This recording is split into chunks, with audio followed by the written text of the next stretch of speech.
बिस्मिल्लाहिर्रहमानिर्रहीम। आप YouTube channel देख रहे हैं पाकिस्तान और दुनिया भर के देखने और सुनने वालों को राशिद अरल का सलाम जी। आप पहले तो सुन चुके होंगे, तमाम मीडिया चला रहा है तोशाखाना और बहुत सारे एक किरदार भी पेश किया गया था जो पिछले दिनों, और वो उमर फ़ारूक मंजूर है जो, उसको भी लाया गया था।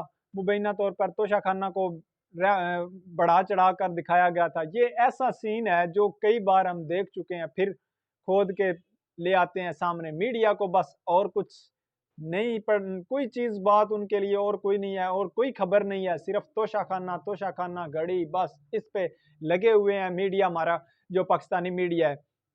तो इस पर जो ये सारी चीजें गुज़िश्ता दिनों हुई हैं, उन पर इमरान खान साहब ने भी नोटिस लिया है, लेकिन उससे पहले एक की है प्रेस कॉन्फ्रेंस फवाद चौधरी साहब ने और साथ में शीरी मजारी साहब ने। उन्होंने एक बहुत बड़ा क्लेम किया है और चैलेंज कर दिया है चीज़ों को और सारी गवर्नमेंट को हिला कर रख दिया है। उन्होंने कहा है हमने तो बेची ही नहीं है इसको, उमर फ़ारूक जो मंजूर है, उमर फ़ारूक को हमने बेची नहीं है घड़ी, ये तो तीसरी जगह पर से बिक कर आई है, तो लिहाजा ये कैसे क्लेम कर सकता है कि मुझे शहजाद अकबर ने बेची है या इमरान खान साहब ने बेची है। तो इस तरह की बातें हो रही हैं। दूसरी जानब शीरी मजारी ने कहा है कि तहकीकात होनी चाहिए इस पर और हम तहकीकात की जाए इस पर, आए मैदान में जो ये प्रोपेगेंडा करने वाले हैं और तहकीकात करें इस पर। ये कौन है शख्स, हमने तो इसको बेची ही नहीं है, किसी और बंदे को बेची है, उसने आगे इसको बेची है, तो आप किसको पकड़ कर ले आए हैं नमूने को सामने। एक जो फ्लॉप शो था जियो का और सहूलतकारों का और सारी इस गवर्नमेंट का, वो अब फ्लॉप हो गया है और जो चीज़ें सबूत हैं वो सामने आ रहे हैं। और उन्होंने बड़ी पक्की तरीन और ज़राए से, या उनको पता है किसने कहाँ से खरीदी है और किसने कहाँ बेची है, तो उन्होंने क्लेम किया है हमने तो बेची नहीं है इसको, तो किसने बेची है इसको, उसको पकड़ें या सारी तहकीकात करें कितने में बेची है, तो हमने तो किसी और को बेची है घड़ी। लेकिन ये आप क्लेम कर रहे हैं कि या उमर फ़ारूक क्लेम कर रहा है कि मुझे बेची है, तो इसकी तहकीकात होनी चाहिए। उन्होंने कर दिया है, ये चीज़ें उन्होंने सामने रख दी हैं। अब जो मेरे ख्याल में एक चीज़ है, अब जो प्रोपेगेंडा करने वाले हैं वो बताएं कि आपको कैसे मालूम हुआ कि इसको इमरान खान साहब ने या शहजाद अकबर ने या जिसने पीटीआई की हुकूमत ने इसको बेची है। आप बताएं किस तरह, आपके पास कौन सा सबूत था? अब सबूत भी दिखाएं, तहकीकात भी करें। जो प्रोपेगेंडा करने वाले यहाँ फंस गए हैं, और देखें, आप मेरी बात लिख कर ले लें, ये आइंदा भी इस चीज़ से भागेंगे, नई तहकीकात में जाएंगे, नहीं करेंगे तहकीकात।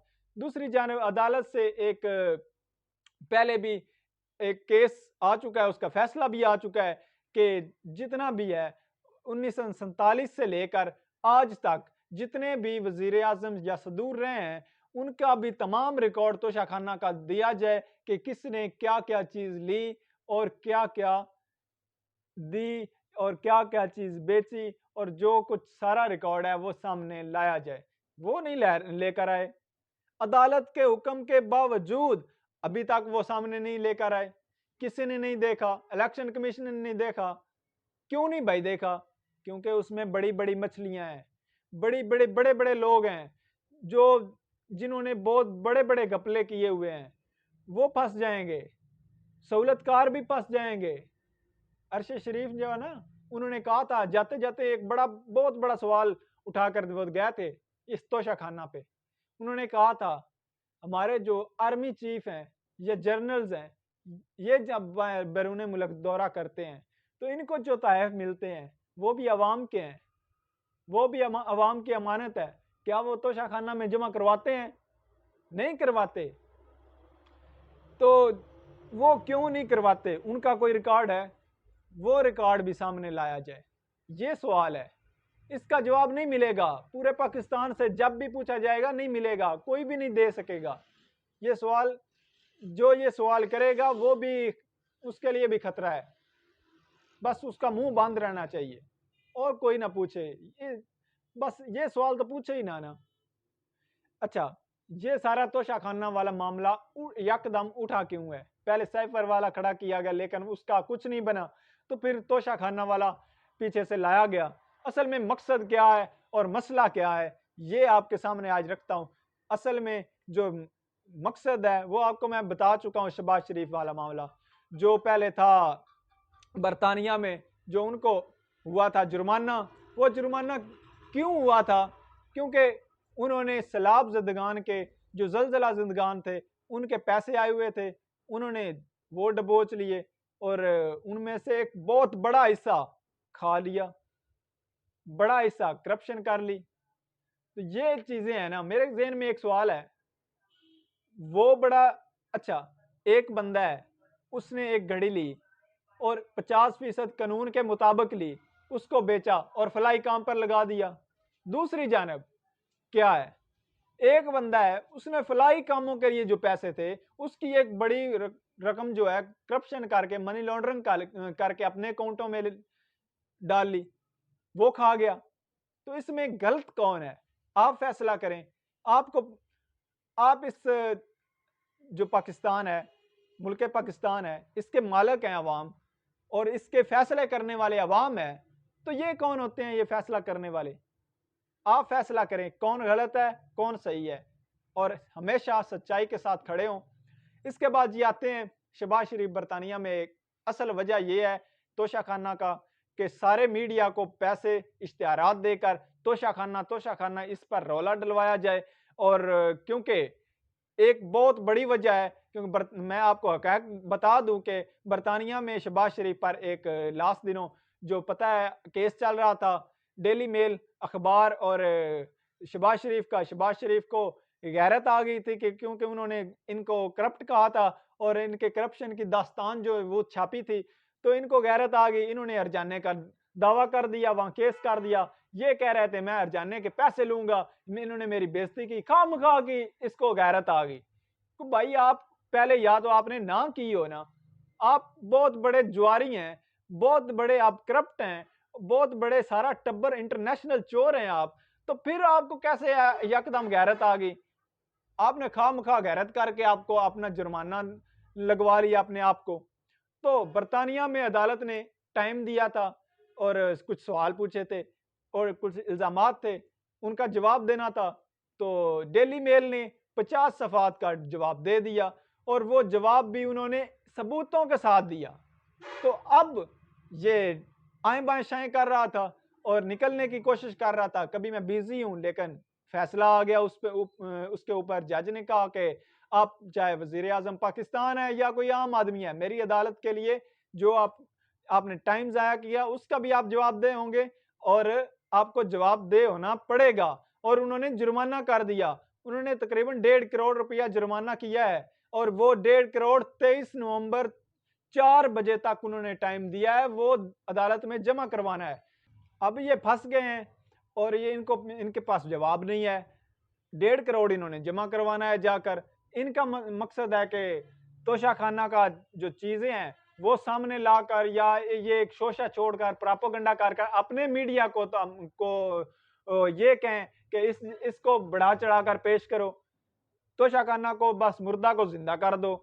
ये अवाम जो है इसको पागल बनाने की कोशिश कर रहे हैं कि ये इधर ध्यान भटका दो अवाम का तोशाखाना पे, ताकि मेरी जो है कोई खबर ना लगे, कोई मीडिया में मेरी बात ना आए।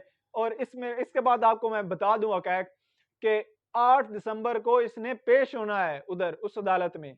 जुर्माने के बाद 8 दिसंबर को इसने पेश होना है और जवाब देना है कि क्या ये इल्ज़ामात उन्होंने जो चीज़ें की हैं वो ठीक हैं या नहीं ठीक। तो इसलिए ये सारी चीज़ें तोशाखाना पे डालने की कोशिश कर रहे हैं, अपना नाम मीडिया पर ना आए, अपनी चीज़ें सामने ना आए, इसलिए ये सारा कुछ कर रहे हैं। वो बंदा अच्छा है जो फलाई काम पर एक चीज़ तोहफे को खुद खरीद कर, एक मखसूस कीमत पर खरीद कर, कानून के मुताबिक खरीद कर एक फलाई काम में लगा रहा है, सड़कें बना रहा है, और दूसरा बंदा ज़लज़ला ज़िंदगान जो मुतासरीन थे उनके पैसे से बहुत बड़ा हिस्सा जो है वो करप्शन करके, मनी लॉन्ड्रिंग करके हड़प कर गया। तो वो बड़ी जो चोरी है या वो बड़ा गुनहगार है। तो इसका आप फैसला करें। तोशा खाना प्रोपेगेंडा हो रहा है और सारा मीडिया इसके पीछे लगा हुआ है। सारे लिफाफी जो हैं इश्तिहारात के पुजारी और कुछ टीवी चैनल समा न्यूज़ और जियो न्यूज़, ये सब चीज़ें इसके साथ साथ शुरू हो रही हैं। शाहज़ेब खानज़ादा जो है, शाहज़ेब खानज़ादा, जिसके प्रोग्राम में ये सारी चीज़ें बयान की गई हैं, जिसके सारा प्रोग्राम जिस पर किया गया है और एक बंदा एक चाबी वाला खिलौना जिसमें पेश किया गया है, वो मुझसे आकर डिबेट कर ले मुझसे। अगर चीज़ें सामने जो चीज़ें चाहिए मैं देता हूँ, मुझसे डिबेट कर ले, मैं चैलेंज करता हूँ। ये नहीं करेंगे, सिर्फ इनको प्रोपेगेंडा करना आता है, इनके हक़ाइक़ नज़र नहीं आते। आते भी हैं तो बयान नहीं करते। ये सिर्फ सारा प्रोपेगेंडा कर रहे हैं। इस पर इमरान खान साहब ने भी नोटिस ले लिया। उन्होंने कल फौरन एक मीटिंग बुला ली। जो जहाँ मार्च में था, जो जितनी क़यादत, तमाम मार्चेस से बड़ी क़यादत जो है वो वापस बुला ली गई। कहा गया कि जल्दी से ज़मान पार्क फ़ौरन पहुँचो और एक हंगामी तौर पर हंगामी नौइयत की मीटिंग थी और उन्होंने फ़ैसला किया है कि अब हम लॉन्ग मार्च को तेज़ करने जा रहे हैं। जल्दी से वो रवात पहुँचेंगे, रवात जाकर वो ऐलान करेंगे और तकरीबन 19 तारीख को वो रवात में पहुँचेंगे और इसके बाद वो ऐलान करेंगे कि हमने पूरी कॉल देंगे इमरान खान साहब कि आ जाओ, हम इस्लामाबाद जा रहे हैं। तो ये चीज़ें चल रही हैं। इंशाल्लाह आने वाले व्लॉग में कुछ अहम हक़ाइक़ बताने वाला हूँ। आर्मी चीफ़ की तैनाती के हवाले से और कुछ अहम चीज़ें हैं जो लॉन्ग मार्च से जो भी हो रही है, कुछ अहम मुलाकातें भी हो रही हैं, उनका भी जो भी रिज़ल्ट आता है वो भी बताऊँगा और ज़रदारी साहब पहुँच गए हैं इस्लामाबाद, वो भी बताऊँगा आने वाले व्लॉग में। अभी तक के लिए इतना ही। अपना ख्याल रखें, अपना इस चैनल का भी। अल्लाह हाफ़िज़। पाकिस्तान ज़िंदाबाद।